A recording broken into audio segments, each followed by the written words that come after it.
Next up is mixed media artist Ramon Lavarro Jordan, whose work deals with understanding how changing oneself can affect those around you. Here's Ramon's story now.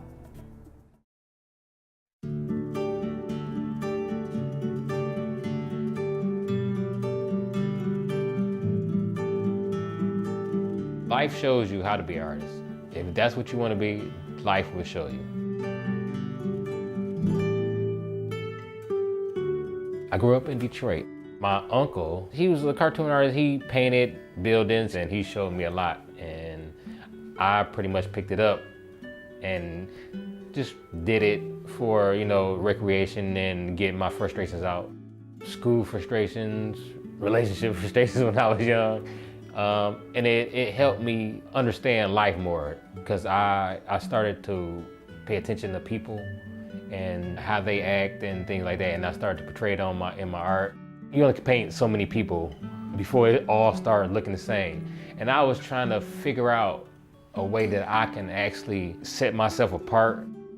My art medium, it consists of different things. It consists of woods, acrylic paint, two-part epoxy, steel, instruments, anything that I pretty much see that I want to do, I pretty much visualize it and meditate on it, and it all comes together.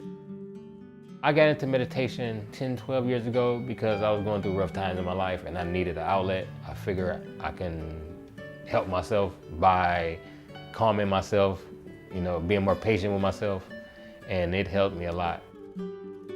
Certain works I get, it comes from trying to have peace in the world. And I have one piece that's it's done from Japan. They have a forest, the suicide forest, and I did a piece on that.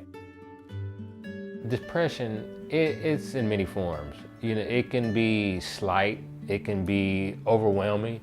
And when I deal with depression, it's like I deal with it in a way of painting something beautiful so I can change a person's mind state, because you really can't change depression. Like it doesn't jump from sad to happy. So I try to, just columnize it and break it down for people to look over the timeline back at what they were doing and to now to being happy. It's progression in one piece. The meaning behind what I'm creating right now, we would call it atmosphere.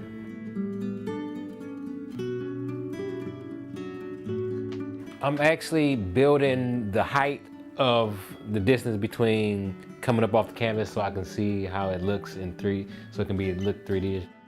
The shapes, I wanted to choose the shapes that actually shows a lot of dimensions. So because I wanted to be able to create the illusion of like a foreground and the background and the distance. I'm a huge music lover. When I'm actually creating, I actually listen to a lot of classical music and a lot of soft rock and classical rock. A lot of the instruments inspire me because I used to play in middle school and I'm not very good at it though, but I figure I could do something else with it. One day, I went to this place where they sell cellos. I was like, I want to buy 2 cellos so I can take apart and do some art with them. And the ladies was like, can you show me what you want to do with them? So I drew it out first and she was like, oh, that is nice. And she gave me 2 of those. I want the audience to take from my paintings, I want them to take a change. I want them to see like that everything doesn't have to be 2D or of somebody to be good art. It can actually you can mold art into what you want it. Instead of calling it art, you can actually call it creation, because that's what we're actually doing. This is a friend of mine. She's actually in the bathroom mirror and she's actually planning out her month, and her mother is in the mirror as well. She, instead of having an iPhone in her hand, she has a day planner. So she's following what her mother did, and that's how she becomes successful in her life.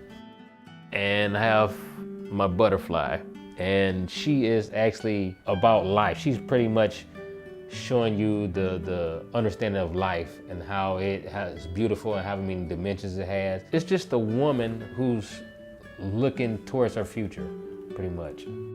And I have, it's called Neurohuman, because all of the designs I have on there is pretty much the electric in your head, and it's pretty much showing you that life and love can be separated, but yet it still has its own line to be linked back to itself.